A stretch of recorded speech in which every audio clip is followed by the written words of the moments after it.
Hello everyone. Today is the last topic of this chapter. The topic is healthcare and equality. Is adequate healthcare available to all? यानी कि हम India में कई बार आता है कि ऐसी कंडीशन का सामना करना पड़ता है जहाँ पे जो है पब्लिक सर्विसेज जो हैं वो डे बाय डे क्या हो रही हैं, इंक्रीज़ हो रही हैं। और लेकिन जो पब्लिक सर्विसेज हैं वो इतना उसमें इंक्रीज़ नहीं है, वो वैसे की वैसे ही हैं।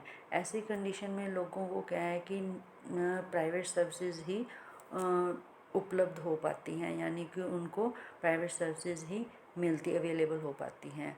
और ये जो है वो क्या है, अर्बन एरियाज़ में ही कंसंट्रेटेड होती हैं, ज़्यादातर वहाँ पे ही केंद्रित होती हैं। और ये जो सेवाएं हैं ये ज़्यादातर लोग डॉक्टर्स के द्वारा क्या है अपना प्रॉफिट कमाने के लिए ही चलाई जाती हैं। और इन सेवाओं का यानी कि इन सर्विसेज का क्या है मूल्य भी क्या है, वहाँ पे जो अगर कोई ट्रीटमेंट लेता है तो वो भी बहुत ज़्यादा कॉस्टली होता है। इनकी जो मेडिसिन्स होती हैं वो भी बहुत कॉस्टली होती हैं, जिससे कि लोग जो हैं उसको परचेज़ करने में क्या है बहुत ज़्यादा असमर्थ वो क्या है अफोर्ड नहीं कर पाते। तो उनको इसके लिए अगर उनका कोई पेशेंट जो है वहाँ प्राइवेट हॉस्पिटल में एडमिट हैं तो उनको क्या करना पड़ता है, मनी बोरो करनी पड़ती है। या फिर वो क्या करते हैं, पैसा अगर उनको कहीं से उधार नहीं मिलता तो वो अगर किसी के पास ज़मीन है तो वो अपनी ज़मीन वगैरह बेचकर अपने पेशेंट का क्या है वहाँ पे प्राइवेट हॉस्पिटल्स में इलाज करवाते हैं।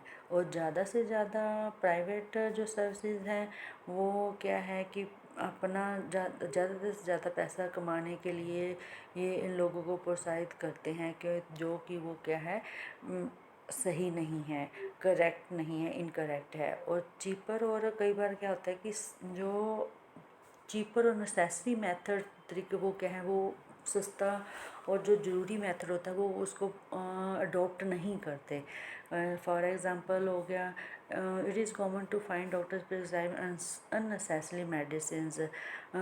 ये देखा गया है कि डॉक्टर जो प्राइवेट हॉस्पिटल्स वाले डॉक्टर्स हैं वो क्या करते हैं, जिन दवाइयों की ज़रूरत नहीं होती वो भी दवाइयाँ जो है वो प्रिस्क्राइब कर देते हैं। कई बार इंजेक्शन वगैरह लिख देते हैं, सेलाइन बॉटल्स वगैरह ये सारा उसके ऊपर प्रिस्क्राइब कर देते हैं, पर्ची के ऊपर लिख देते हैं भी ये बहुत ज़्यादा ज़रूरी है। जबकि कई बार ऐसा होता है कि सिंपल मेडिसिन से भी पेशेंट्स का क्या होता है कि इलाज हो सकता है। और इसके अलावा इसमें देखिए कि दिया गया है hence even for those whom are might not thinks of being poor. और इसमें क्या है कि 20% जो है इसमें जो जनसंख्या होती है, लोग जो है वो बीमार होने के दौरान क्या है इसमें वहाँ पर 20% जो है लोग जो हैं बीमारी के दौरान क्या होता है कि आवश्यक जो उनको मेडिसिन चाहिए होती हैं उसको परचेज़ करने में क्या होते हैं सक्षम नहीं होते, उनके पास इतना पैसा नहीं होता कि वो उन मेडिसिन को वो परचेज़ कर सके। और वो लोग भी जिन्हें हम गरीब यानी कि गरीब नहीं समझते, जैसे कि मीडियोकर फैमिली से बिलोंग करते हैं, वो भी दवा मेडिसिन संबंधी जो भी एक्सपेंसेस होते हैं उसको उठाने में क्या होता है उनको ऐसी सिचुएशन होती है कि वो बहुत ज़्यादा उनको मुश्किलों में से गुजरना पड़ता है। और जो लोग जो हैं हॉस्पिटल में किसी बीमारी के कारण या इंजरी के कारण वहाँ पर क्या है कि एडमिट होते हैं तो वहाँ पर उनको भर्ती करवाया जाता है। तो उसमें 40% जो लोग हैं वो जो एक्सपेंसेस होते हैं उसका भुगतान करने के लिए जहाँ तो वो मनी बोरो करते हैं या फिर क्या करते हैं उनके पास अगर कोई प्रॉपर्टी है तो वो उसको सेल करके हॉस्पिटल्स का खर्चा उठाते हैं। और जो गरीब लोग हैं, फॉर द पुअर पीपल, जो गरीब लोग हैं वहाँ लिए परिवार में अगर कोई बीमार हो भी जाता है तो उनके लिए ये ग्रेट एंग्जाइटी होती है, उसमें वो डिस्ट्रेस हो जाते हैं, वो उनके लिए मुसीबत सी आज हो जाती है। उसमें सबसे बड़ी बात ये होती है कि ऐसी कंडीशन जो है कई बार लोगों के सामने कई लोगों को इसमें से बार बार गुजरना पड़ता है।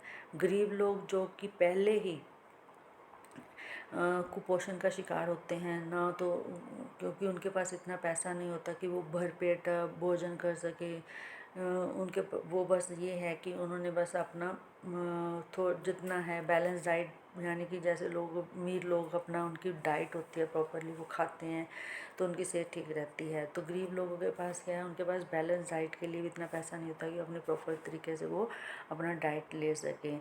और ये परिवार इतना भोजन नहीं करते जिससे उनको जितना उनको खाना चाहिए होता है वो उतना भोजन भी नहीं खा पाते।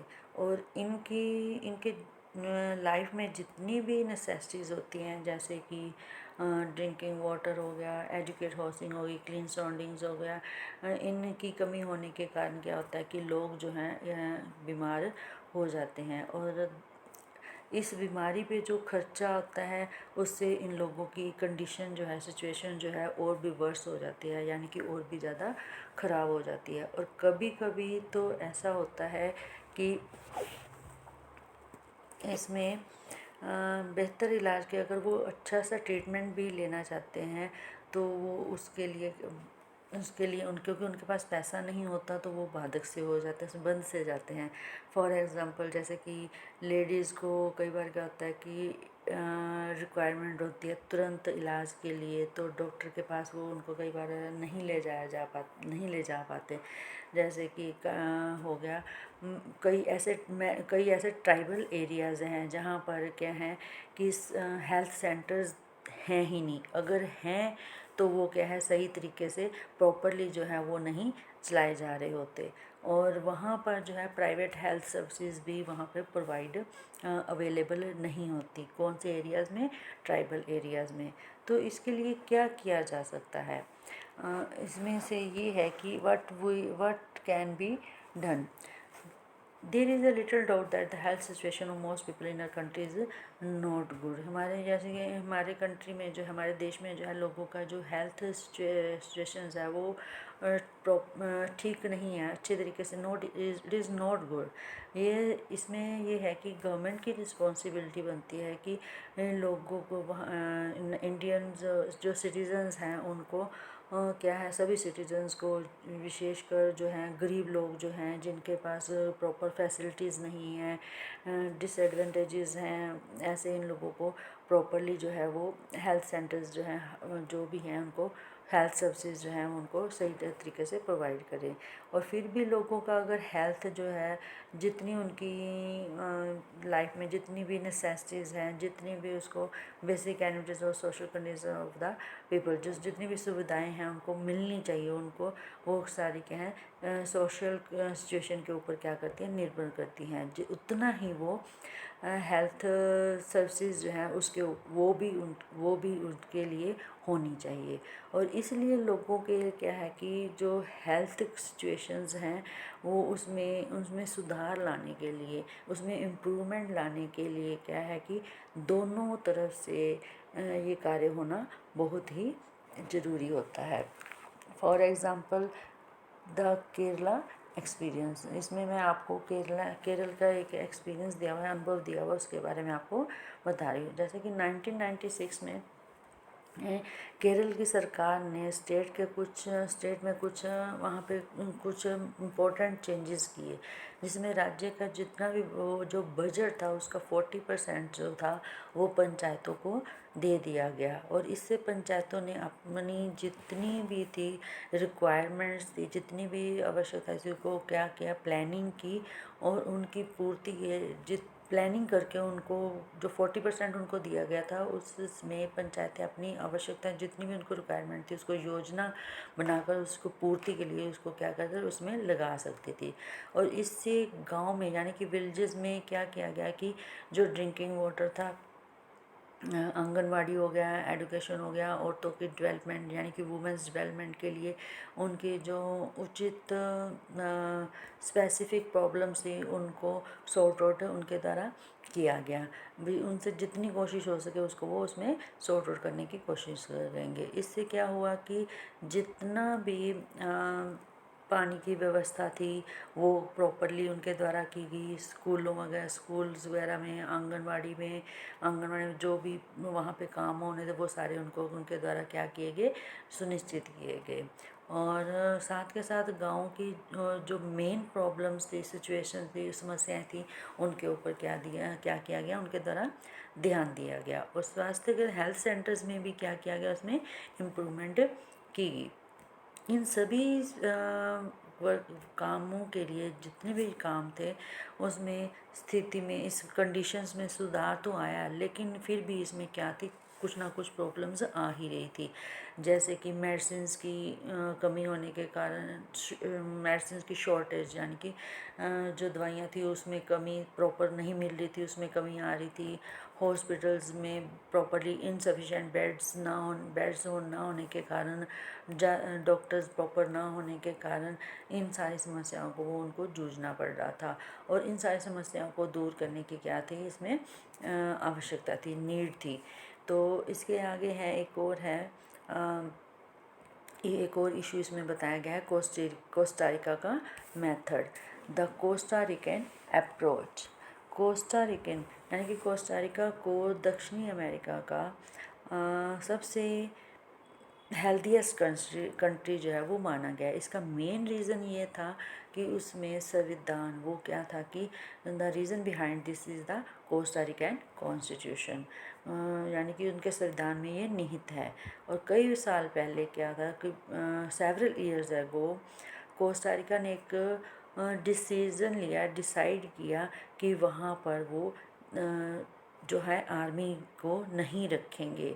और जो पैसा जो है आर्मी के ऊपर एक्सपेंड होता था, वो पैसे स्पेंड करते थे, वो किस में वो इन्वेस्ट करेंगे, लोगों की एजुकेशन के ऊपर, हेल्थ के ऊपर, और उनकी जो बेसिक नीड्स हैं लोगों की, उसको पूरा करने के लिए उसमें वो क्या करेंगे, हेल्प करेंगे, उसको लोगों को प्रोवाइड करेंगे।